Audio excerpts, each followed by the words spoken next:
Eu ouvi muito professores dizerem assim,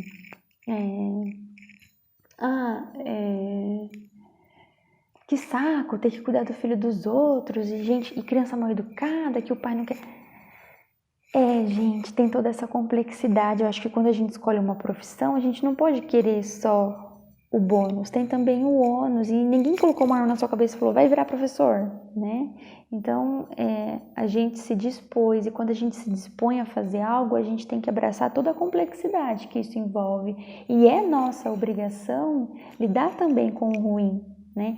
Então, o que eu entendo, quando a gente vai, o que eu penso, quando a gente vai entendendo como funciona a relação transferencial, a gente consegue se colocar em segundo plano. Então deixa eu entender o que essa criança está transferindo para mim.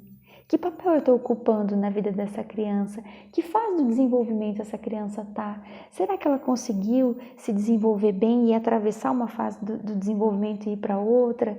Será que ela consegue ter um interesse pelo aprendizado? Será que ela não está ainda amarrada em questões mais primitivas que não permitem que ela consiga se desenvolver para ir para um próximo passo? Porque assim, se a gente fala, por exemplo, em crianças de comunidades mais carentes, criança com fome não aprende, criança com frio não aprende, criança com ambiente precário, vai aprender como? São raras as exceções? São, porque às vezes vem aquilo, investem naquilo, algo como que talvez possa salvar a vida delas. Mas, na maioria dos casos, as crianças precisam ter, e aí a pirâmide de Maslow vai falar isso, vai mostrar isso, as crianças precisam ter as suas primeiras necessidades saciadas, né? Então, assim, quando a gente pensa na educação, a gente pensa numa complexidade de relações internas e externas muito grande. Então, tem um livro, A Criança e Seus Jogos, que também ajuda muito isso. O que a criança se interessa? Eu lembro quando minha filha começou a se interessar, ela gosta muito de bola, e ela começou a se interessar por bonecas. E eu fui investigar por que nessa fase ela está interessada por boneca.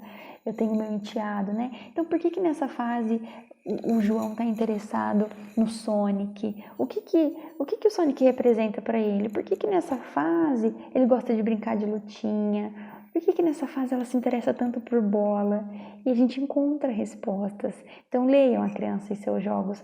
E ele fala do bebê até a adolescência, Birasturi fala. É interessantíssimo, porque aí a gente começa a criar recurso para fazer também com que a criança se interesse naquilo que a gente tem para oferecer para ela, né? Porque a questão do aprendizado são vários, se dá por vários caminhos, né? Então, assim, a gente achar que a criança vai sentar lá na cadeirinha e vai ficar quietinha e vai querer ouvir tudo e vai... É uma doce ilusão, né?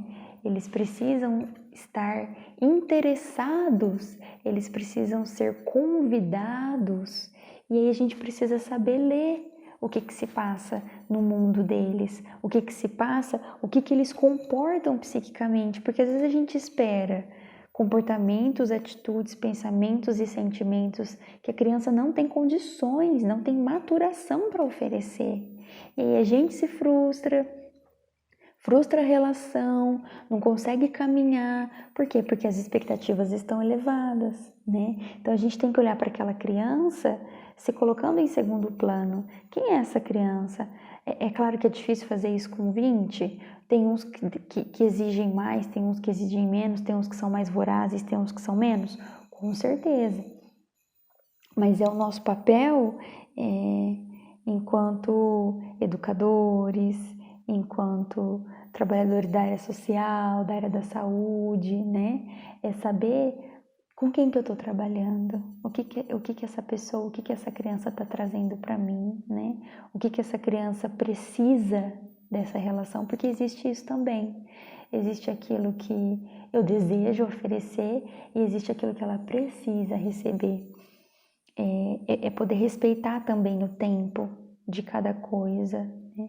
Então eu entendo que compreender o desenvolvimento infantil é compreender em que momento aquela criança se encontra, o que aquela criança é capaz, o que aquela criança está vivendo que possibilita ou não o aprendizado dela, né? O que uma criança com 5 anos aprende, o que uma criança com 3 anos aprende, o quanto, o que existe de maturidade para que ela consiga compreender determinada questão, né? O que ela vai se interessar tendo 1 ano, o que ela vai se interessar tendo 5, né? Então eu entendo que é por isso que a gente precisa estudar o desenvolvimento infantil, né? Até para a gente se frustrar menos, criar menos expectativas e poder trabalhar mais com dados reais e concretos, que vai fazer com que exista um resultado mais eficaz, mais efetivo, né? Então eu vou deixar